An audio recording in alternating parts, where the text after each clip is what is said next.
Ish kryeministri Sali Berisha nuk u bë pjesë personalisht e seancës së radhës për dosjen e privatizimit të ish klubit sportiv Partizani, ndërsa gjykata e posaçme nuk miratoi transmetim të drejtë për dëshmitë e ish presidentëve dhe ish drejtorëve të klubit.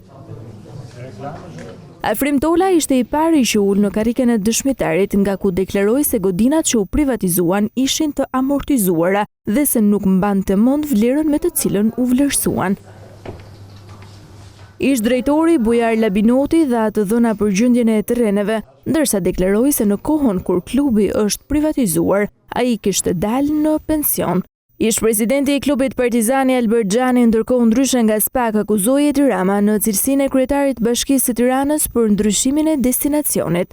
Ai tha se ka menduar që Trualli nuk kishte pronar, por me kalimin e kohës zbuloi se kishte 200 deri në 300 dhe se 15 deri në 20 nuk ishin shpronsuar. Xhani foli edhe për marrëdhënien me Ministrinë e Mbrojtjes që ruante 1% aksionesh për Stemo dhe emrin e Partizanit, por tha se nuk ka marrë financime.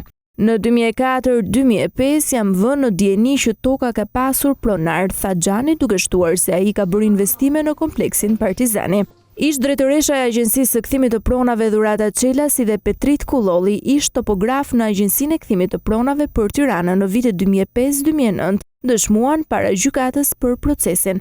Pa dëshmuar mbeti Isa Tare, ish drejtori i klubit Partizani, i cili nuk është paraqitur pasi familja pretendon se vuan nga demenca, për çka SPAK kërkoi të pranohet dëshmia në prokurori, por kjo kërkesë hasi kundërshtimin e mbrojtjes.